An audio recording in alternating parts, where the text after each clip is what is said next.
Halo teman-teman, selamat datang di channel ini. Pada video kali ini, kita akan belajar bagaimana melakukan konfigurasi routing dinamis menggunakan Cisco Packet Tracer. Yuk, langsung saja kita mulai. Pertama, kita siapkan alat-alat yang dibutuhkan. Kita memerlukan 3 buah router lalu 3 buah switch dan 3 buah PC, dengan masing-masing switch dihubungkan ke dua PC. Gunakan kabel straight untuk menghubungkan PC ke switch dan switch ke router. Sedangkan untuk menghubungkan router satu dengan router lainnya, kita gunakan kabel serial DC. Sekarang, kita akan menghubungkan perangkat-perangkat ini. Pertama, hubungkan setiap PC ke switch, lalu switch ke router menggunakan kabel straight.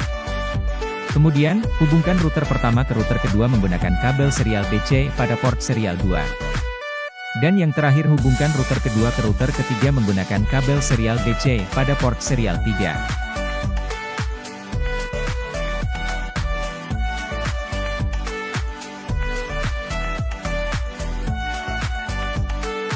Mari kita mulai konfigurasi pada router. Di router pertama, router A masuk ke mode konfigurasi dengan perintah config T kemudian aktifkan port fast Ethernet 0 gunakan perintah interface FA0, 0 dengan IP address 192.168.1.255.255.255.0 dan juga aktifkan port serial 2 gunakan interface serial 2, 0 dengan IP address 192.168.2.255.255.255.0 lalu konfigurasi DHCP untuk jaringan 192.168.1.0 menggunakan default router 192.168.1.1. Pada router kedua, router B. Gunakan perintah conf T untuk interface FA0, 0 IP address-nya 192.168.3.1. Lalu di port serial 2 gunakan IP address 192.168.4.1 dengan config DHCP-nya di jaringan 192.168.3.0 menggunakan default router 192.168.3.1. Kemudian untuk router ketiga, router C, untuk konfigurasinya sama cuman yang membedakan hanya IP address di Ether 0 menggunakan IP 192.168.5.1, di port serial 3 menggunakan IP 192.168.4.2 dan DHCP-nya menggunakan default router seperti di Ether 0-nya.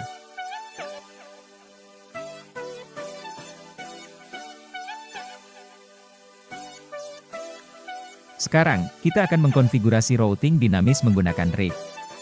Di router A masuk ke mode konfigurasi routing dengan perintah config T kemudian aktifkan router RIG version 2 network 192.168.1.0 network 192.168.2.0 di router B masuk ke mode konfigurasi routing dengan perintah config T kemudian aktifkan router RIG version 2 network 192.168.4.0 network 192.168.5.0 terakhir, kita akan memverifikasi apakah konfigurasi kita berhasil. 1. Periksa apakah setiap PC sudah mendapatkan IP dari DHCP yang telah dikonfigurasi pada masing-masing router. 2. Lakukan uji koneksi, ping, antar PC di jaringan yang berbeda untuk memastikan bahwa routing dinamis berfungsi dengan baik. Itu dia langkah-langkah untuk melakukan konfigurasi routing dinamis pada Cisco Packet Tracer. Jika teman-teman punya pertanyaan, jangan ragu untuk meninggalkannya di kolom komentar. Jangan lupa untuk like dan subscribe untuk video-video menarik lainnya. Sampai jumpa di video berikutnya. Terima kasih sudah menonton.